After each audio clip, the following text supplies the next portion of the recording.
معزز سامعین کو نور الہدا کا سلام۔ آج ہم جو ناول شروع کرنے جا رہے ہیں اس کا نام ہے میرا سونا ساجن گھر آیا۔ تو چلتے ہیں ناول کی طرف۔ اس سے پہلے اگر اب تک اپنے میرے چینل کو سبسکرائب نہیں کیا تو میرے چینل کو سبسکرائب کر دیں اور ویڈیو کو لائک اور شیئر کر دیں، شکریہ۔ اس کی آنکھیں کھلی تو وہ کیسی بہت بڑے سے ہال نما کمرے میں موجود تھی۔ وہ بیڈ پر لیٹی ہوئی تھی۔ وہ فوراً اٹھ کر بیٹھی تھی۔ جیسے ہی آواز بیدار ہوئے تو اجنبی جگہ کا خیال آتے ہی اس نے اٹھ کے فوراً کمرے کے دروازے کی سمت دوڑ لگائی تھی۔ کھولو پلیز، باہر نکالو مجھے، ہیلپ می۔ وہ مسلسل چیختے ہوئے دروازہ پیٹ رہی تھی۔ اسی وقت دھم سے دروازہ کھلا تھا اور ایک بڑی عمر کی بھاری جسامت کی عورت اندر داخل ہوئی تھی۔ آتشی کلر کی بنارسی کی ساڑی پر بلیک ڈائی کیے بالوں کا جوڑا بنائے جس میں چمیلی کا گجرا لگا ہوا تھا۔ ڈارک میک اپ اور ہونٹوں پر آتشی ہی کلر کی لپسٹک کا گہرا کوڈ لگائے وہ ادھیڑ عمر عورت انتہائی مزاحیہ خیز لگ رہی تھی۔ آپ کون ہو؟ اس نے اس عورت سے پوچھا تو جواباً اس نے کہکا لگایا تھا، مجھے اپنے گھر جانا ہے، پلیز مجھے جانے دیں۔ اس عورت کے عجیب سے انداز میں ہنسنے پر وہ سہم سی گئی تھی۔ ارے اے لڑکی، ہم ریشم بائی ہیں اور ہمارے پاس آ کر گھر واپس جانے کا تو بھول ہی جا۔ یہ ریشم بائی کا کوٹھا ہے اور یہاں آنے کا راستہ ہے، واپسی کا نہیں۔ اس لیے اب بھول جا گھر کو اور جیسا ہم کہیں کرتی جا، ورنہ اچھیوں کو ٹھکانے لگا دیا ہے میں نے۔ تو کیا چیز ہے؟ کیا؟ میم میں کڈنیپ۔ ریشم بائی کی بات پر اس کے پیروں تلے زمین نکل گئی تھی۔ وہ بول بھی نہیں پا رہی تھی۔ یہ وہ کہاں آ گئی تھی؟ خوف سے اس کا دل بند ہونے کو تھا۔ اس نے اس جگہ کے بارے میں سنا تھا مگر اسے نہیں معلوم تھا کہ قسمت اسے اس غلیظ جگہ پر لا کھڑا کرے گی جس کے ذکر پر ہی شریف لڑکیوں کے دل کانپ اٹھتے ہیں۔ یہ نہیں ہو سکتا، وہ ایک دم چلائی تھی اور زمین پر گرنے کے انداز میں بیٹھ کر رونے لگی تھی۔ ارے کیا نحوست ڈال رہی ہے؟ چل اب سوگ بعد میں منایو۔ وہ سامنے جو شوکر رکھا ہے اسے اٹھا اور جا کر تیار ہو کر آ، میں باہر تیرا انتظار کر رہی ہوں۔ کوئی ہوشیاری کی تو وہ موت دوں گی کہ تیری موت بھی پناہ مانگے گی تجھ سے۔ ریشم بائی اسے وارننگ دیتے ہوئے انتہائی شفاف انداز میں بولی تو اسے اپنا دم گھٹتا محسوس ہوا تھا۔ یہ نہیں ہو سکتا، تم میرے ساتھ ایسا نہیں کر سکتی۔ میں مر جاؤں گی مگر تمہاری بات نہیں مانوں گی، سمجھی تم؟ وہ حاضیانہ انداز میں چلائی تھی۔ ارے تجھے کیا پتا تو کیا چیز ہے؟ مرنے کے لیے تھوڑی لائے ہیں تجھے یہاں۔ چھمک چھلو، تیرا یہ جو حسن ہے نا، بہت کمال ہے لڑکی، قسم سے بہت کام کی چیز ہے تو، اس لیے تو تجھے گاہک کے سامنے پیش کرنے کی بجائے میں فیاض بابا کے نکاح میں دے رہی ہوں۔ بہت امیر آدمی ہے، دبئی، ملیشیا اور جانے کہاں کہاں کاروبار ہے اس کا۔ عیش کرے گی بنو عیش، جب تک ساتھ رہے گی۔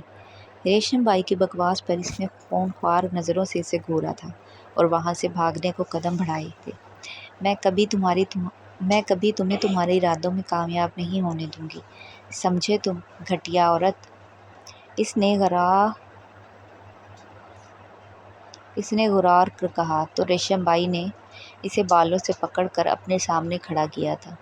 ارے او لڑکی، دیکھ تو سیدھی طرح مان جا ورنہ وہ حال کروں گی کہ یاد رکھے گی۔ تو اب یہاں سے مر کر ہی نکل سکتی ہے اور یہ بات تو جتنی جلدی ہو سکے سمجھ لے، سمجھی؟ ریشم بائی نے اس کا سر اونچا کے دھمکی بھرے انداز میں کہا تو تکلیف کے مارے اس کی چیخ نکلتے رہ گئی تھی۔ یا اللہ میری مدد کر، میری عزت خطرے میں ہے، مولا مجھے یہاں سے نکال دے مالک، ورنہ یہ گھٹیا عورت میرے ساتھ نہ جانے کیا کرے گی۔ اس نے دن میں اللہ پاک کو مدد کے لیے پکارا تھا اور وہ بے شک اپنے بندوں کو کبھی مایوس نہیں کرتا۔ چھوڑو مجھے ذلیل عورت، میں تمہیں جان سے مار دوں گی۔ وہ حلق کی بل چلائی تھی۔ اس وقت ریشم بائی نے اسے ایک جھٹکے سے بالوں سے پکڑ کر دور پھینکا تھا۔ اس کا سر بیڈ سے لگا تھا۔ آہ، وہ وہیں ڈھہ سی گئی تھی۔ اب ایک لفظ اور کہا تو زبان کھینچ کے گدی سے الگ کر دوں گی۔ بہت ہوگی پیار سے بات، اب بس خاموش۔ ریشم بائی غصے سے پھنکار اٹھی تھی۔ فیاض بابا کا بہت بڑا کاروبار ہے، ویسے تو وہ بزنس مین ہے مگر انڈر گراؤنڈ وہ مافیا کا جانا مانا بندہ ہے۔ اس لیے میں تجھے سمجھا رہی ہوں، عزت سے مان جا ورنہ تو مجھے جانتی نہیں ہے، وہ حال کروں گی کہ تو خود بھی اپنے حال سے پناہ مانگے گی۔ ریشم بائی پھنکاری تھی۔ اس کا ننھا سا دل کانپ کے رہ گیا تھا۔ فیاض بابا پہنچنے والا ہے اپنے فارم ہاؤس پر اسی سلسلہ میں اسے باہر ملکوں میں جانا پڑتا ہے، اسی وجہ سے اسے کچھ دن کے لیے بیوی چاہیے تھی، وہ بھی قانونی بیوی۔ بس اسی لیے تیرا نکاح کر رہے ہیں، اس کے بعد جب اس کا کام ہو جائے گا پھر تو واپس آرام سے یہاں آ جاؤ۔ میری جان، یقین مان ریشم بائی بہت خیال رکھتی ہے تجھے جیسی حسین پریوں کا۔ ریشم بائی ایک آنکھ دبا کر کمینگی سے بولی تھی، گویا یہ سب اس کے لیے مذاق تھا۔ اگر تو نے میرے ساتھ ایسے کچھ کرنے کا سوچا بھی تو میں تیرا منہ توڑ دوں گی، بےہودہ عورت۔ اس نے ریشم بائی کا منہ نوچنا چاہا تھا، مگر وہ نازک سی لڑکی اس جیسی موٹی اور طاقتور عورت کا مقابلہ کہاں کر پاتی۔ ریشم بائی نے اس کا ہاتھ پکڑ کر مروڑ دیا تھا۔ ارے اتنا غصہ نہ میری جان، بس کچھ دنوں کی بات ہے، چل شاباش تیار ہو جا۔ اور ویسے بھی تو پھر بھی خوش نصیب ہے، تیرا تو بیاہ ہو رہا ہے، ورنہ یہاں آنے کے بعد لڑکیاں یہ خیال بھی دل میں نہیں لا سکتی، اس لیے اب جلدی کر، میں ابھی آتی ہوں۔ ریشم بائی کی بات پر اس کے سر پر کمرے کی چھت آ گری تھی، جبکہ وہ عام سے انداز میں بات مکمل کرتے ہی بنا اس کی طرف دیکھے باہر نکل گئی تھی۔ اف میرے خدایا، میں یہ کہاں پھنس گئی۔ اس نے اپنا سر ہاتھوں میں تھاما تھا اور روتی چلی گئی تھی۔ اس کی آنکھیں کھلی تھیں تو گھڑی بجا رہی تھی، موسم 4 دوپہر کے کافی آبر آلودہ سا تھا، آسمان پر سیاہ بادل چھائے ہوئے تھے، دن میں بھی رات کا سا سما تھا۔ چل بیٹا زونی اٹھ جا، آج تو شکار پر جانا بنتا ہے۔ وہ بالوں میں ہاتھ پھیرتا ہوا بیڈ سے اترا۔ طلب ہے تو ہے نشہ، غلام ہے دل یہ تیرا، کھل کے ذرا جی لوں تجھے، آ جا میری سانسوں میں آ۔ زونی گنگناتا ہوا شاور لینے چلا گیا تھا۔ وہ ایک انتہائی بگڑا ہوا خوبرو رئیس زادہ تھا، فٹ سے نکلتا قد، سرخوں سفید 6 فٹ رنگت، چوڑا کسرتی سینہ، اس پر اس کے سیکسی پیک ایبس، لڑکیاں دیوانی تھیں اس کی، اسی بات نے اسے ذرا مغرور بنا دیا تھا۔ لڑکیوں کو تو وہ ٹشو سمجھ کے استعمال کرتا تھا، وہ ہینڈسم ہے، ویل ایجوکیٹڈ ہے، اس لیے اس کے خیال میں سب اس کا حق تھا۔ اس کی کنجی آنکھیں بے حد خوبصورت تھیں، اس کے سیاہ گھنے بال جنہیں وہ رف سی اسٹائل میں سیٹ کیے رکھتا تھا، جبکہ سیاہ گھنگری مونچھوں تلے انابی لبوں پر ہر وقت ایک شرارتی مسکراہٹ رقص کرتی تھی۔ وہ کہتا تھا آئی ایم اے بیڈ بوائے، تو اس میں کچھ غلط بھی نہ تھا۔ بلا شبہ مردانہ وجاہت کا مکمل شاہکار تھا، اس پر اس کا ڈریسنگ اسٹائل اسے سب سے زیادہ نمایاں بناتا تھا۔ لاکھوں دلوں کی دھڑکن، وہ شخص بے مثال تھا، یوں نہیں کہ ہر لڑکی کا کرش تھا وہ، اس کے باوجود کہ وہ ایک نمبر کا فلرٹی اور مغرور شخص ہے۔ خیر اس پر یہ انداز بھی جچتا تھا۔ سیدھے لفظوں میں کمینے پن کا کوئی عملی تصویر ہوتی تو اسے ذوحان خان کہا جا سکتا تھا۔ 3 لڑکیاں باری برس کے اس کے پاس جا چکی تھیں اسے تیار کرنے، مگر وہ کسی کے قابو نہیں آ رہی تھی۔ بالآخر ریشم بائی خود اس کے پاس آئی تھی۔ دیکھ لڑکی، تجھے میں آخری بار پیار سے سمجھا رہی ہوں، جا کر تیار ہو جا، وقت کم ہے میرے پاس، 7 بجے تک مجھے تجھے لے کر فیاض بابا کے پاس پہنچنا ہی ہے، اور میں تجھے یہی سمجھانے آئی ہوں۔ میں نے کہا نا، مجھے نہیں کرنا کسی بابا وابا سے نکاح، سمجھی، تم برداشت نہیں کر سکتی میرے ساتھ؟ وہ چلا کر بولی تھی۔ ٹھیک ہے، نہیں کرتی زبردستی، بس اتنا بتا دیتی ہوں، تیرا وہ باپ کپڑے کی دکان ہے نا اس کی، کیا نام تھا اس کا؟ ہاں، آصف کپڑے والا۔ سوچ اگر اس کے کپڑے کی دکان میں آگ لگوا دی جائے۔ تو ریشم بائی نے اسے ڈرانا چاہا تھا، ریشم بائی کی بات پر اسے جھٹکا لگا تھا، اس کے بابا کے علاوہ اس کا تھا ہی کون؟ اگر انہیں کچھ ہو گیا تو یہ سوچ ہی اس کا دل دہلا گئی تھی۔ کیا سوچ رہی ہے لڑکی؟ پہلے ہی تیرا باپ تیرے لیے کچھ نہیں کر سکتا، اس کے مرنے کے بعد تیری چاچا اور اس کی بیٹی تیرا کیا حال کریں گے، یہ سوچ رہی ہے کیا؟ ریشم بائی نے نہایت کمینگی سے اس کے زندہ باپ کو مارنے کا پلان بنا لیا تھا۔ تو کیا اسے میرے بارے میں سب پتہ ہے؟ اس نے بے بسی سے سوچا تھا۔ کاش میں چچی سے ضد کر کے ٹرپ پر نہ آتی، اس نے دکھ سے سوچا تھا۔ اذا علی اپنے والدین کی اکلوتی اولاد تھی۔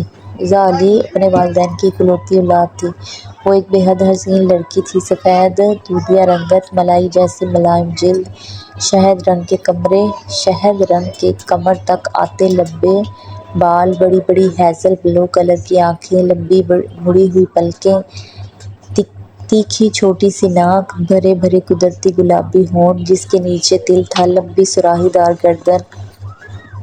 شربا حسن کی مالک وہ لڑکی کسی کو بھی چاروں شانے چت کر سکتی تھی۔ اس کی ماں اس کی پیدائش کے کچھ سال کی 5 سال بعد ہی 5 سال کے بعد وہ تھی اپنے خالق حقیقی سے جا ملی تھی۔ اسے حسن اپنی ماں سے ہی ورثے میں ملا تھا۔ شریک حیات کی موت نے آصف علی کو توڑ کر رکھ دیا تھا۔ ایسے میں ایذا کی چچی نے ہی اسے پالا تھا۔ اس کی چاچی نازیہ، جو کہ بظاہر تو اچھے سے پیش آتی تھی، مگر آصف علی کے کام پر جانے کے بعد وہ اس کے ساتھ نہایت برا سلوک کرتی تھی۔ وہ نوکروں سے بدتر حالات میں زندگی گزار رہی تھی۔ وجہ یہ تھی کہ جیسے جیسے وہ بڑی ہوتی گئی، اس کی چچی نے اس کے چچا کے کان بھرنا شروع کر دیے کہ تمہاری بھتیجی کا کردار اچھا نہیں، وغیرہ وغیرہ۔ اس کے چچا عمران، جو کہ اپنی بیگم کے غلام تھے، فوراً ان کی باتوں پر یقین کر لیتے تھے۔ ایسے ہی ایک دن نازیہ بیگم نے اپنے جیٹھ سے کہا کہ ان کی بیٹی برابر والوں کے لڑکے میں دلچسپی لے رہی ہے، اور ثبوت کے طور پر اس نے آصف علی کو وہ چین کی تھما دی جس میں حروف کندہ تھے، جس کا مطلب تھا ایذا کاشف۔ آصف علی کو ایذا کی حرکت پر بہت طیش آیا تھا۔ آصف علی نے اس رات ایذا پر زندگی میں پہلی بار ہاتھ اٹھایا تھا، اور اس کے بعد سے ایذا ان کے لیے مر گئی تھی۔ آئی ڈونٹ نو ایذا یا اوزا ہے، آپ لوگ کمنٹ میں بتائیے گا۔ ایذا جانتی تھی کہ نازیہ بیگم نے ایذا کے بابا کے دل میں اس کے لیے شکوک پیدا کر دیے تھے۔ آصف علی، جو کہ حالات کے مارے ہوئے تھے، بھائی اور بھابھی کی باتوں پر ایمان لا کر اپنی اکلوتی بیٹی سے بزدل رہنے لگے تھے۔ ایذا کو پتہ تھا کہ اس کی کزن اسرا پڑوس میں رہنے والے کاشف سے محبت کرتی ہے، اور اس کی چچی نے اس پر الزام لگایا ہے۔ وہ سب اپنے بابا کو بتانا چاہتی تھی، مگر جب اس کے بابا نے بنا اس کی بات سنے اس پر ہاتھ اٹھایا تو اسی وقت ایذا علی ٹوٹ گئی تھی، اور اس نے اپنے لبوں پر خاموشی کا قفل ڈال لیا تھا۔ اسی واقعے کے وقت ایذا میٹرک سال سے باپ بیٹی دو میں تھی۔ میں یہ سرد مہری جا رہی تھی۔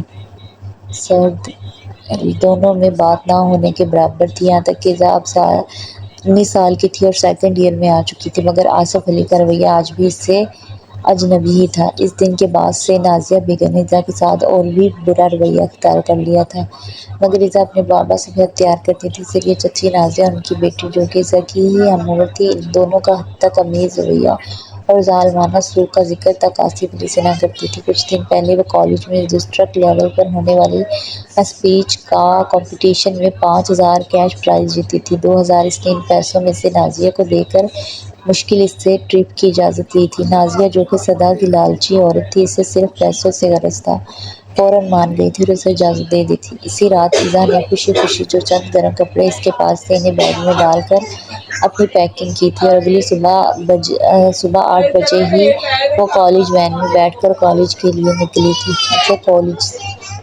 اسے کالج سے ہی ٹرپ پر جانا تھا۔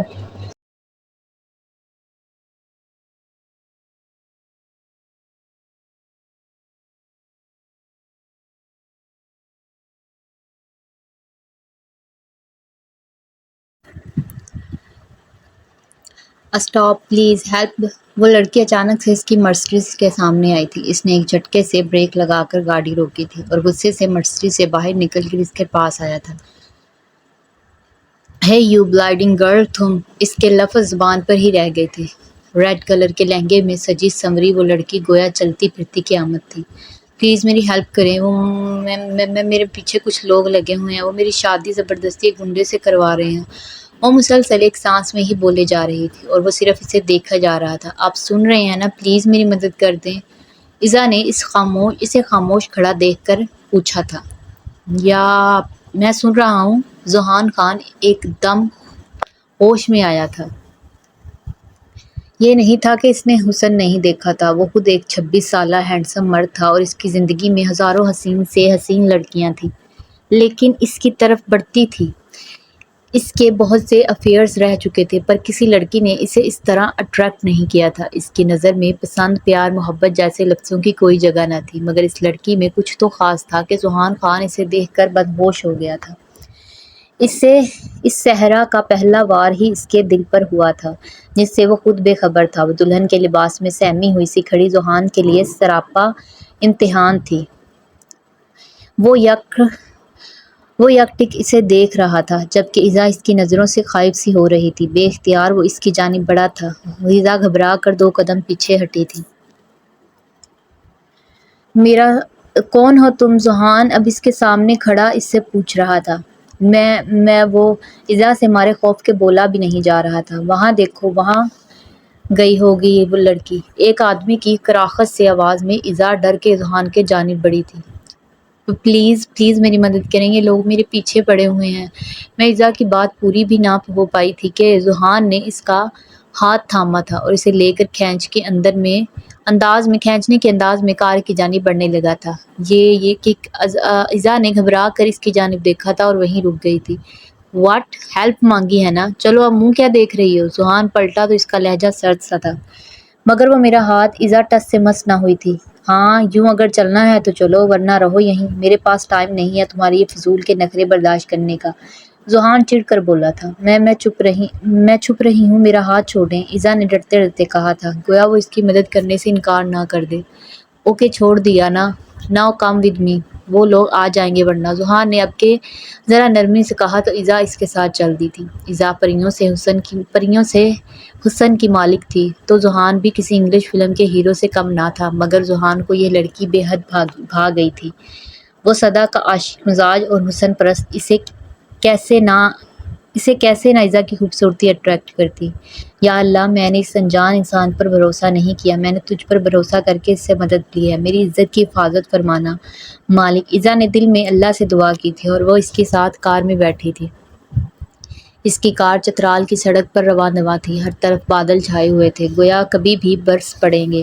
وہ خاموشی سے فرنٹ سیٹ پر بالکل ونڈو سے چپک کر بیٹھی ہوئی تھی، جبکہ ذوحان بھی خاموشی سے ڈرائیونگ میں مصروف تھا۔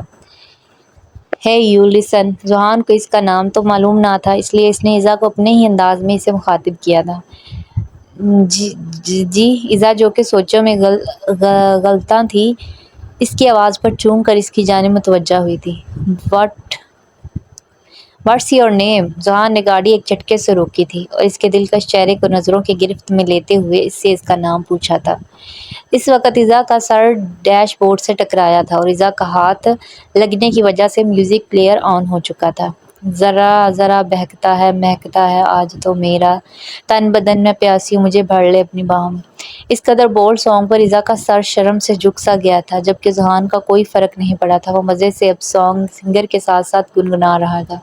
اف، یہ کس قسم کا بندہ ہے، چیپ نہ ہو تو۔ پتہ نہیں میں نے اس سے مدد مانگ کے ٹھیک بھی کیا ہے یا نہیں، ایذا نے ذوحان پر ایک سرسری سی نظر ڈال کر دل میں سوچا تھا، مگر یہ ڈریسنگ سے لگ رہا تو شریف گھر کا ہے۔ ایذا نے اپنے خیال کی نفی کی تھی۔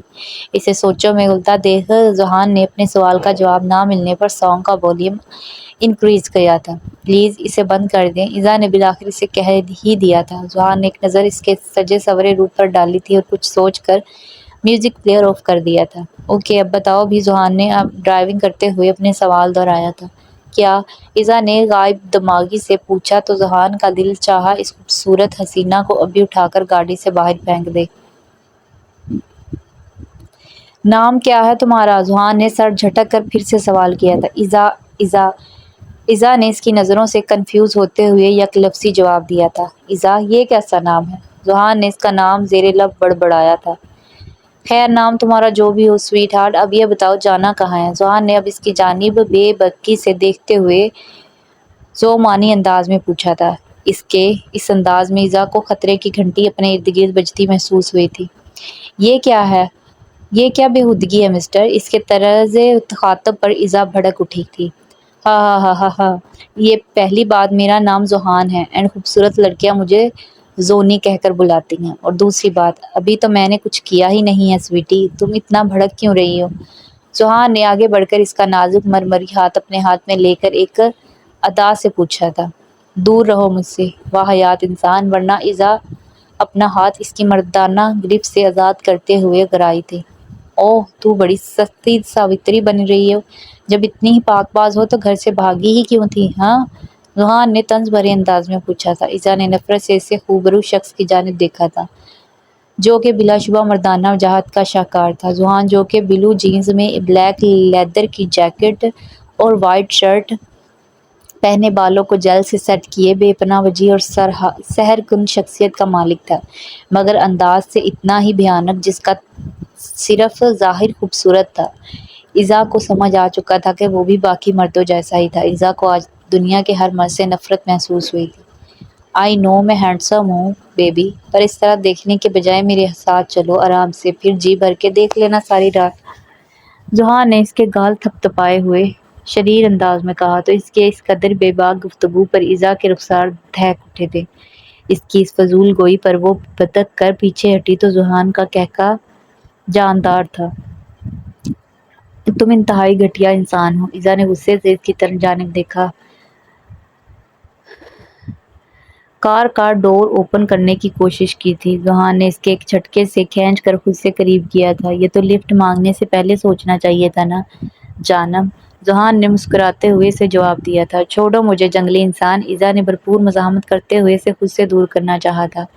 لسن بیوٹیفل، تم پر ذوحان خان کا دل آ گیا ہے، اس لیے تم اب میری ملکیت ہو، جب تک میرا دل چاہے، اس لیے فضول کی کوششیں بند کرو اور چپ کر کے بیٹھو۔ ورنہ ذوحان کچھ لمحے کے لیے رکا تھا اور ایزا کی جھیل سی آنکھوں میں اپنی شہد رنگ آنکھیں گاڑتے ہوئے بولا تھا، ورنہ مجھے چپ کروانے کے اور بھی طریقے آتے ہیں۔ ذوحان نے اس کے ریڈ لپسٹک لگے ہونٹوں پر انگلیاں پھیرتے ہوئے ذو معنی لہجے میں کہا تھا۔ ایزا کا دل زور سے دھڑکا تھا، گویا پھسلیاں توڑ کر باہر آ جائے گا۔ زندگی میں پہلی بار اسے کسی مرد نے چھوا تھا۔ ڈر کے مارے اسے اپنا دل بند ہوتا ہوا محسوس ہو رہا تھا۔ اس کی حالت سے بے خبر ذوحان اب اس کے بالوں کی لٹیں اس کے کان کے پیچھے ڈاس رہا تھا۔ ایزا نے موقع کا فائدہ اٹھا کر اس کے ہاتھ پر ناخن گاڑے تھے اور ساری ہمتیں مجتمع کرتی فوراً کار کا گیٹ کھول باہر کی جانب بڑھی تھی۔ اس کے پیچھے ہی ذوحان گاڑی سے باہر نکلا تھا۔ اسے پیچھے آتا دیکھ کر ایزا کی رفتار میں تیزی آ گئی تھی۔ ذوحان اچانک اس کے سامنے آیا تو ایزا کے قدموں کو بریک لگا تھا۔ دیکھو تم مجھ سے زیادہ فری ہونے کی کوشش مت کرو، ورنہ اس نے فنگر اٹھا کر اسے وارننگ دی تھی۔ ورنہ کیا سویٹی، اندھیری رات، گھنا جنگل، تم اکیلی لڑکی، سوچو تم میرا کیا بگاڑ لوگی۔ اس موجودہ حالات کا نقش کھینچتے ہوئے اسے ڈرایا تھا۔ دیکھو میں نے تم سے مدد مانگی تھی اور تم تو خود میرے پیچھے پڑ گئے ہو۔ پلیز تم مجھے پر رحم کرو، مجھ سے دور رہو، خدا کا واسطہ ہے تم یہاں سے اب کی بار ذرا نرم کیا تھا۔ یہ تو تمہیں ایک غیر مرد سے مدد مانگنے سے پہلے سوچنا چاہیے تھا جانم، اور رحم تو میں تم پر کر دوں، مگر کیا ہے نا سویٹ ہارٹ، تم بہت حسین ہو اور مجھے حسن بہت اٹریکٹ کرتا ہے، اس لیے میں تم سے رعایت کے موڈ میں نہیں۔ فی الحال اس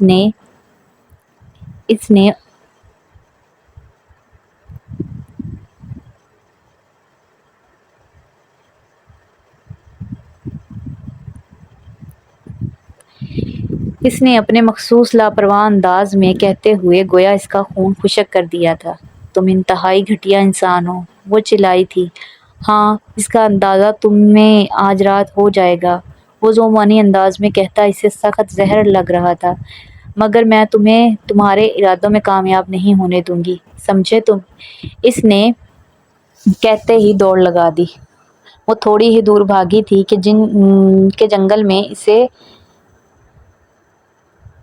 جنگل میں اسے آتے چیتے کی دھاڑ پر اس کے قدم ڈگمگا گئے۔ وہ ڈر کے مارے وہیں رک گئی تھی۔ کیا ہوا سویٹی، بس اتنا ہی جگرا تھا؟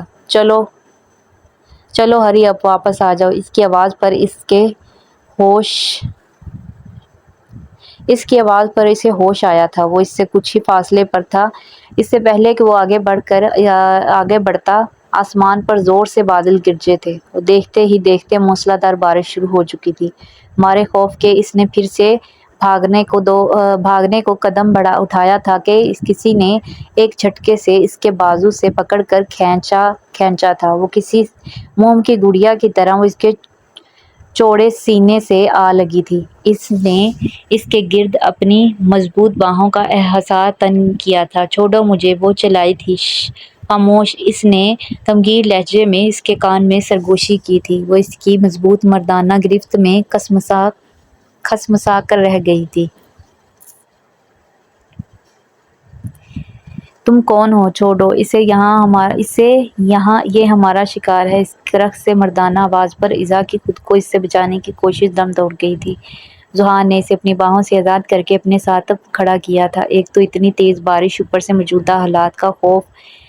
ایزا تھر تھر کانپ رہی تھی، نہ جانے اب کیا ہونے والا تھا۔ ایزا نے ایک بے بس سی نظر ذوحان پر ڈالی تھی۔ ذوحان اسے دیکھ کر رخ پھیر گیا تھا۔ یا اللہ، میں کہاں پھنس گئی ہوں؟ آگے کنواں تھا، پیچھے کھائی، میں کیا کروں؟ کیسے ان سب سے بچوں؟ میری مدد فرما یا اللہ، میری حفاظت اب تیرے ہاتھ میں ہے۔ ایزا نے کرب سے آنکھیں موند کر دل میں دعا کی تھی، اے ہیرو، چل بھاگ جا یہاں سے۔ ذوحان کو ہنوز اسی جگہ جمع دیکھ وہی داڑھی مونچھوں والا آدمی پھر سے بولا تھا۔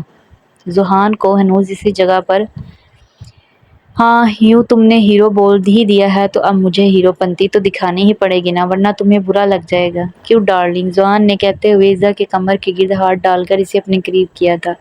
ایزا جو حیرت سے اسے بولتے سن رہی تھی، اس کے اچانک کھینچتے پر اس کے ساتھ آ لگی تھی۔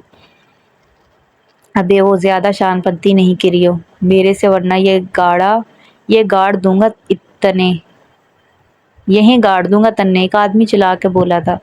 بارش زور شور سے جاری تھی۔ ایزا اور ذوحان دونوں ہی پوری طرح بھیگ گئے تھے۔ ایزا نے آنے والے کے وقت کے خوف سے آنکھیں موندی تھی اور اس کے لب مسلسل قرآن آیات کا ورد کر رہے تھے۔ میں شان پنتی نہیں، سیدھا ایکشن کرتا ہوں، دفعہ ہو جا یہاں سے ورنہ۔ ذوحان نے اس وقت اپنی کوٹ کی جیب سے گن نکال کر ہوا میں فائر کیا تھا۔ گولی کی آواز پر ایزا نے آنکھ کھولی تھی اور اس کی چیخ نکلتے رہ گئی، جبکہ ریشم بائی کی بھیجے ہوئے تینوں گنڈوں کو بھی جھٹکا لگا تھا۔ انہیں کسی سڑک پر چلتے راہگیر سے ایسی توقع نہ تھی۔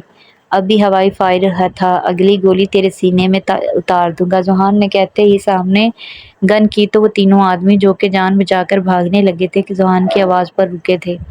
یہ اب میری ملکیت ہے، اس لیے ریشم بائی کو کہہ دینا ذوحان خان سے پنگا نہ لے۔ ذوحان کی آخری بات سنتے ہی وہ لوگ الٹے پیر وہاں سے بھاگے تھے۔ ذوحان اب ایزا کی طرف متوجہ ہوا تھا۔ ایزا جو کہ گمسم سی کھڑی تھی، فوراً ہوش میں آئی تھی۔ اسے اب سمجھ آیا تھا کہ ذوحان نے وہ حرکت کیوں کی تھی۔ شکریہ، میں تمہیں غلط سمجھ بیٹھی تھی۔ ایزا نے فوراً شرمندگی سے ہوتے ہوئے اس کا شکریہ ادا کیا تو ذوحان مسکرایا تھا۔ سمجھی، تم تو بالکل ٹھیک تھی۔ خیر؟ ذوحان کی بات پر ایزا نے حیرت سے اس کی جانب دیکھا تھا۔ کیا مطلب؟ ایزا نے پوچھا تھا۔ کچھ نہیں، کون ہو تم اور یہاں کیا کر رہی ہو؟ یہ ریشم کے لوگ تمہیں کیسے جانتے ہیں؟ ذوحان نے پوچھا تو ایزا رو دی تھی۔ ابے او مس مصیبت، مجھ سے یہ ڈرامہ نہیں برداشت ہوتا، اس لیے سیدھا سیدھا بتاؤ تم کون ہو تاکہ مدد کر سکوں تمہاری میں، ورنہ میرا ارادہ بدل گیا تو تمہیں مشکل ہو جائے گی۔ ذوحان نے اس کے ہوشربا حسن سے نظریں چراتے ہوئے کہا تو ایزا کو چپ لگی تھی۔ اچھا، یہاں سے چلو، فی الحال یہ جگہ ٹھیک نہیں، ذوحان نے کہا تو ایزا اس کے ساتھ چل دی تھی۔ بارش کی وجہ سے وہ دونوں پوری طرح بھیگ گئے تھے۔ یہ کون سی جگہ ہے؟ ایزا نے گاڑی میں بیٹھتے ہوئے پوچھا تھا۔ وہ یہ بھی بھول گئی تھی کہ وہ اس وقت کسی اجنبی کے ساتھ ہے۔ یہ چترال کا ہی علاقہ ہے، مگر یہ وادی سے کافی دور ہے۔ ذوحان نے سامنے دیکھتے ہوئے اسے جواب دیا تھا۔ کیا یہ تو سندھ سے بہت دور ہے نا؟ میں کہاں ہوں؟ ایزا نے عجیب سے انداز میں پوچھا تو ذوحان نے حیرت سے اس کی جانب دیکھا تھا۔ تو میڈم، تم کیا مریخ میں پر ہو؟ یہ سندھ نہیں، خیبر پختونخوا ہے، اور تم اس وقت سندھ سے بہت دور ہو، بے وقوف لڑکی۔ ذوحان بڑبڑایا تھا۔ مجھے پلیز میرے گھر چھوڑ آؤ، میری چچی مجھے جان سے مار دیں گے، پلیز مجھے واپس سندھ چھوڑ آؤ۔ ایزا پھر سے رونے لگی تھی۔ بس خاموش، میرا دماغ خراب کرنے کی ضرورت نہیں ہے۔ سندھ کوئی دو گلی چھوڑ کر تیسری میں نہیں کہ میں تمہیں وہاں چھوڑ آؤں۔ جب اتنا ڈر لگتا ہے تو اکیلی گھر سے نکلی ہی کیوں تھی؟ اب چپ کر کے بیٹھو، میں تمہیں اسٹیشن چھوڑ دوں گا، اس کے بعد تم جانا، تمہارا کام جانے، سمجھی تم؟ ذوحان نہ جانے کیوں چڑ گیا تھا۔ دیکھو، میں یہاں اکیلی ہوں اور کسی کو نہیں جانتی، تم مجھے اچھے انسان لگ رہے ہو، میری مدد کر دو پلیز، ایزا نے روتے ہوئے کہا تھا۔ اور مجھے کتنا جانتی ہو بی بی؟ ابھی تو میں تمہیں گھٹیا لگ رہا تھا، اب میں اچھا ہو گیا ہوں، ذوحان نے طنزیہ انداز میں کہا تو ایزا سر جھکا گئی تھی۔ ٹھیک ہے، پر میں اس وقت کہاں جاؤں؟ ایزا نے کہا تو ذوحان نے بنا کچھ کہے گاڑی اسٹارٹ کی تھی۔ سارا راستہ خاموشی سے کٹا تھا اور اگلے 20 منٹ بعد وہ ایک فارم ہاؤس میں انٹر ہوئے تھے۔ یہ کہاں لے آیا ہے مجھے یہ شخص؟ کہیں میں نے کوئی غلطی تو نہیں کر دی؟ اس پر یقین کر کے ایزا نے دل میں سوچا تھا۔ یہ میرا فارم ہاؤس ہے، آج رات تم یہیں رک سکتی ہو، کل صبح میں تمہیں اسٹیشن پر چھوڑ آؤں گا، ذوحان کہتے ہوئے گاڑی سے باہر نکلا تھا۔ ایزا اب بھی اس کے پیچھے ہی آئی تھی۔ بارش رک چکی تھی مگر موسم کافی سرد سا تھا۔ ٹھنڈی ہوا نے ایزا کو ٹھٹھرنے پر مجبور کر دیا تھا۔ وہیں ابھی پارکنگ بھی میں ہی کھڑی تھی کہ ذوحان کی گسیلی آواز پر چونکی تھی۔ مس مراقبہ، اگر تمہیں مجھ پر بھروسہ نہیں تو تم جا سکتی ہو۔ بے شک، وہ رہ گیا وہ رہا گیٹ، ذوحان کہتا وہ آگے بڑھ گیا تھا۔ وہ شرمندہ سی اللہ کا نام لیتی ذوحان کے ساتھ چل پڑی۔ یہ تمہارا روم ہے، کسی چیز کی ضرورت ہو تو مجھ سے کہہ سکتی ہو۔ 3 رومز چھوڑ کر میرا روم ہے۔ ذوحان اسے ایک روم دکھاتے ہوئے بولا تو ایزا نے محض سر ہلانے پر اکتفا کیا تھا، جبکہ ذوحان اسے روم دکھا کر واپسی کے لیے مڑ گیا تھا۔ ایزا کمرے میں داخل ہوئی تو اس نے دل ہی دل میں ذوحان کے ذوق کو سراہا تھا۔ کمرہ کافی خوبصورتی سے سجا ہوا تھا۔ کمرے میں بالکل سامنے ڈبل بیڈ اور بیڈ کے سائڈ پر ٹیبل تھی جس پر ایک لیمپ رکھا ہوا تھا، جبکہ دوسری سائڈ کی ٹیبل پر ایک واش تھا۔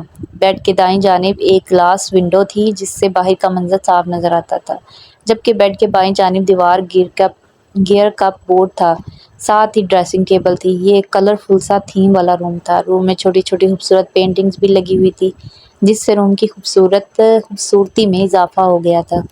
ہر چیز ایک سے بڑھ کر ایک تھی۔ ایزا بیڈ پر بیٹھی کمرے کا تفصیلی جائزہ لے رہی تھی، اسی وقت روم ڈور ناک ہوا تھا۔ جی، ایزا نے کہا تو ذوحان اندر داخل ہوا تھا۔ وہ ڈھیلے ڈھالے وائٹ ٹراؤزر میں، وائٹ ہی وی نیک کی شرٹ میں پہنے، پہلے سے کافی رف سے حلیے میں مگر فریش سا تھا۔ ایزا اسے دیکھ کر اپنی جگہ سے کھڑی ہو گئی تھی۔ ذوحان اسے غور سے دیکھتا ہوا اس سے تھوڑے فاصلے پر آ کر رکا تھا۔ ایزا نے گھبرا کر اس کی جانب دیکھا تھا۔ ذوحان کافی دلچسپی سے اسے ہی دیکھ رہا تھا۔ اسے یہ کم عمر اور حسین لڑکی بے حد پسند آ گئی تھی۔ وہ اتنا معصوم تھی کہ بلا خوف اس کے ساتھ آ گئی تھی۔ اسے یہ تک اندازہ نہ تھا کہ اس کے ساتھ کیا کچھ نہیں ہو سکتا۔ تمہارے یہ کپڑے بہت ہیوی ہیں، اوپر سے بھیگ بھی گئے ہیں، کہیں بیمار نہ پڑ جاؤ، اس لیے تم چینج کر لو، میں بس یہ کہنے آیا تھا، ذوحان نے اپنے مخصوص دلکش انداز میں کہا تو ایزا کو سچویشن کا اندازہ ہوا تھا۔ اسے ریشم بائی نے بہت ڈرا دھمکایا تو اس نے بالآخر یہ برائڈل ڈریس پہن لیا تھا جو کہ اس نازک سی جان کے لیے واقعی ہیوی تھا، مگر اپنے آپ کو ان درندوں کے جنگل سے نکالنے کے لیے وہ وہاں سے بھاگتے وقت ساری باتیں بھول گئی تھی۔ بس یاد تھا تو وہاں سے بچ کے نکلنا، اور وہ کامیاب بھی ہو گئی تھی۔ میرے پاس کپڑے نہیں ہیں، ایزا نے سر جھکا کر جواب دیا تھا۔ او آئی سی، ذوحان نے پرسوچ انداز میں کہا تھا۔ نو پرابلم، تم میرے کپڑے دیکھ لو، کچھ نہ کچھ تو ضرور مل جائے گا تمہیں پہننے کے لیے۔ فی الحال تو یہی حال ہے، اس لائن میں تیسرا والا روم میرا ہے، تم جا کے دیکھ لو، میں کچھ کھانے کے انتظار کرتا ہوں، ذوحان نے اس کی طرف دیکھ کر کہا تو ایزا نے تذبذب کے عالم میں اس کے دیکھا تھا۔ نا واٹ؟ ذوحان نے آبرو اچکا کر پوچھا تھا۔ کچھ نہیں، ایزا نے کہہ کر سر جھکا لیا تھا۔ وہ سر جھکائے کھڑی ذوحان جیسے حسن پرست شخص کے لیے سرتاپا امتحان بنی ہوئی تھی۔ اب اسے خود بھی سردی لگنے لگی تھی، اس لیے اس نے ذوحان کی بات ماننے کا سوچا تھا۔ ذوحان چلتا ہوا اس کے قریب آیا تھا۔ ایزا نے سر اٹھا کر اس کی جانب دیکھا تو ذوحان نے اسی وقت ایک جھٹکے سے اسے خود سے قریب کیا تھا۔ ایزا نے سہم کر اس کی جانب دیکھا تھا۔ پلیز مجھے چھوڑ دو، میں نے کیا بگاڑا ہے تمہارا؟ ایزا بے بس ہو کر رو دی تھی۔ سب کچھ بگاڑ کر بھی پوچھ رہی ہو کیا بگاڑا ہے؟ کمال ہے سویٹی، ذوحان بولا تو اس کی سانسوں کی تپش ایزا کو اپنے چہرے میں محسوس ہوئی تھی۔ اسے لگا جیسے وہ کچھ دیر مزید اس کی آہنی گرفت میں رہی تو ڈھہ جائے گی۔ دیکھو مس بیوٹیفل، میں نے تمہاری مدد کی لی ہے، حامی بھر لیا، اب تم میرا امتحان مت لو کیونکہ اس سے زیادہ اچھا میں نہیں بن سکتا۔ Because I am a bad boy, Zohan کہتا ہوا اس کے ہونٹوں کے نیچے کی جانب دل پر جھکا تھا۔ پلیز مجھے چھوڑ دو، ایزا نے گھبراہٹ میں چلا کے کہا تھا۔ ذوحان ہوش میں آیا تھا۔ واٹ نان سینس، اتنی تیز کیوں چلا رہی ہو؟ ایسا کیا کر دیا میں نے؟ ذوحان نے غصے میں اسے چھوڑا تو وہ بیڈ پر جا گری تھی۔ ایزا کی سسکی نکل گئی تھی۔ تم نے میرے ساتھ، ایزا پھٹ پھٹ کر رو دی تھی۔ سب مرد ایک جیسے ہوتے ہیں، میرا نصیب ہر طرح سے خراب ہے، جسے دیکھو میرے پیچھے پڑ گیا ہے، میرا اپنا گھر میرا نہیں ہے، میں کسی اور سے کیسے توقع رکھ رہی ہوں؟ میں نے تم سے مدد مانگی اور تم نے میری مجبوری کا فائدہ اٹھایا۔ نفرت ہو رہی ہے مجھے خود سے، کیوں پیدا ہوئی میں؟ مر ہی جاتی کم سے کم۔ یہ سب نہیں ہوتا، تمہیں کسی کی مجبوری سے کیا لینا تھا؟ تم رائے سے زیادہ لڑکیوں کو صرف استعمال کرنا جانتے ہو۔ ایزا بولے جا رہی تھی۔ ذوحان حیران سے اسے سہمی ہوئی سی لڑکی کو بولتے ہوئے دیکھ رہا تھا۔ اسے اس وقت ایزا بے حد ٹوٹی ہوئی بکھری سی لگی تو وہ جس کسی کا دکھ سے کچھ سرقرار نہ ہوتا تھا، اس کا دل نہ جانے کیوں اس موم کی گڑیا کے لیے نرم پڑ گیا تھا۔ سنو، ذوحان اس کے پاس آیا تھا، دور رہو مجھ سے، میں مر جاؤں گی مگر کبھی تمہیں تمہارے ارادوں میں کامیاب نہیں ہونے دوں گی۔ میں اتنی بھی کمزور نہیں ہوں، تمہارا کچھ نہیں کر سکتی مگر اپنی جان تو دے سکتی ہوں۔ خبردار جو ایک قدم بھی آگے بڑھایا، ایزا پاس رکھا واس اٹھا کر غرا کر بولی تھی۔ پلیز بیبی ریلیکس، میں کچھ نہیں کر رہا، بس اسے رکھ دو، چپ ہو جا پلیز، میری بات سنو، میرا یقین کرو، ذہان نے نرمی سے کہا تھا۔ ایذا نے زخمی نظروں سے اس کی جانب دیکھا تھا۔ کیسے کر لوں یقین میں تم پر؟ ابھی کچھ دیر پہلے جو تم نے میرے ساتھ کیا، اس کے بعد میں کیسے تمہارا یقین کروں؟ ہاں، ایذا نے روتے ہوئے پوچھا۔ اوکے بابا، گاڈ پرامس، میں کچھ نہیں کر رہا تھا، تم جا کے چینج کر لو، میں جب تک کچھ کھانے کو لاتا ہوں تو یقین کر لو، ذہان ٹھہر ٹھہر کر نارمل لہجے میں بولا تھا۔ ایذا نے کچھ نہیں کہا تو ذہان کندھے اچکا کر وہاں سے چلا گیا تھا۔ اس کے جانے کے بعد ایذا پھوٹ پھوٹ کر رو دی تھی۔ ذہان واپس آئے تو ایذا اسی پوزیشن میں بیڈ پر بیٹھی تھی۔ ذہان نے ڈور ناک کر کے روم اندر داخل ہوا تھا۔ اس کے ہاتھ میں ایک ٹرے تھی جس میں سینڈوچ اور کافی کے 2 کپ موجود تھے۔ سنو، یہ کھا لو، تمہیں بھوک لگ رہی ہوگی۔ وہ سمجھ گیا تھا یہ لڑکی اس کی زندگی میں آنے والی باقی لڑکیوں سے مختلف ہے، اس لیے سوچ سمجھ کر مناسب لفظوں میں سے اسے مخاطب کیا تھا۔ مجھے نہیں کھانا، پلیز مجھے اسٹیشن چھوڑ آؤ، تمہاری مہربانی ہوگی، ایذا نے التجائی انداز میں کہا تھا۔ میں چھوڑ آتا پر بارش کی وجہ سے راستے بند ہیں، اس لیے ہم ابھی کہیں نہیں جا سکتے، اور تم اس حلیے میں اسٹیشن جاؤ گی؟ تمہیں اندازہ بھی ہے تمہارے ساتھ کیا نہیں ہو سکتا؟ تم اکیلی لڑکی کیا کر لو گی؟ ہاں، یہ جو تم بہادر بن رہی ہو نا، یہ سب بھول جاؤ گی۔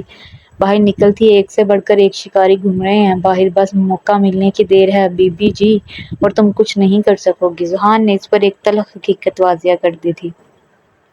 ایذا کھڑی ہوئی تھی۔ ذہان نے حیرت سے اسے دیکھا تھا۔ میں یعنی ایذا علی، بچپن میں جب میں 6 سال کی تھی ماں کی نعمت سے محروم ہو گئی تھی، جبکہ باپ نے تو کبھی مجھے اپنا سمجھا ہی نہیں۔ ان کے لیے تو میرا ہونا یا نہ ہونا برابر ہی تھا۔ ماما کے انتقال کے بعد میں نے ہر حالات کا سامنا خود کیا ہے۔ ایذا روحانسی انداز میں بول رہی تھی، آنسو اس کی آنکھوں سے رواں تھے۔ ذہان کے دل نے ایک بیٹ مس کی تھی۔ وہ چلتا ہوا ایذا کے قریب آیا تھا۔ ایذا نے آگے بولنا شروع کیا تھا۔ وہ آنکھیں موندے اسے اپنے بچپن سے لے کر اب تک کی ایک ایک بات بتاتی چلی گئی تھی۔ ذہان شوق سے کیفیت میں تھا۔ تو وہ معصوم سی لڑکی اپنے دل میں اتنا درد چھپائے ہوئے تھی، اور اس نے کیا کیا؟ اسے مزید تکلیف دے دی۔ ذہان کو آج پہلی بار کسی کے لیے اپنے دل میں درد محسوس ہوا تھا۔ ایذا روئے جا رہی تھی۔ ذہان نے اس کا روکا نہیں تھا۔ کوئی ایسا کیسے کر سکتا ہے؟ ذہان عجیب سے انداز میں بولا تھا۔ کرنے کو تو سب کچھ کیا جا سکتا ہے، یہ دنیا بہت ظالم ہے۔ ایذا آنسو صاف کرتی ہوئے بولی تھی۔ اس نے آج ایک اجنبی کو اپنے دل کا حال بلا خوف سنا دیا تھا، اور اسے کوئی پچھتاوا بھی نہیں تھا۔ کیا تم میری مدد کرو گے خان؟ ایذا نے اس کی طرف دیکھ کر اسے آس بھرے انداز میں پوچھا تھا۔ ہاں ہاں، تم پریشان مت ہونا، میں تمہارے ساتھ ہوں، ذہان کھوئے ہوئے انداز میں کہا تھا۔ اچھا، اب یہاں بیٹھ کر اسے فنش کرو جلدی، پھر کپڑے چینج کر لینا، ذہان نے کہا، اور اپنا مگ لے کر وہیں صوفے پر بیٹھ گیا تھا۔ تم کیا کرتے ہو؟ ایذا کو اس کی خود پر مرکوز نظروں سے الجھن ہو رہی تھی، اس لیے اس کا دھیان بٹانے کو پوچھ بیٹھی تھی۔ ذہان تلخ سے انداز میں ہنسا تھا۔ میں ذہان خان، دنیا کی نظر میں ایک بگڑا رئیس زادہ، مگر کسی کو نہیں معلوم میں ایسا کیوں ہوں۔ نہ کسی نے یہ جاننے کی کوشش کی۔ جو کوئی بات بھی ذہان کی جانب بڑھا تو صرف اس کی دولت کے لیے۔ ذہان بول کر رکا تھا تو ایذا نے پوچھا تھا، تو یہ کہ میرے پیرنٹس ایک دوسرے کو پسند نہیں کرتے تھے؟ میرا نانا اور دادا جو کہ کلوز فرینڈز تھے، زبردستی ان کی شادی کروا دی تھی۔ انہوں نے شادی تو کر لی مگر کبھی ایک دوسرے سے محبت نہ کر سکے، جس کا سب سے زیادہ نقصان صرف مجھے ہوا۔ دونوں اپنی لائف میں بزی ہیں۔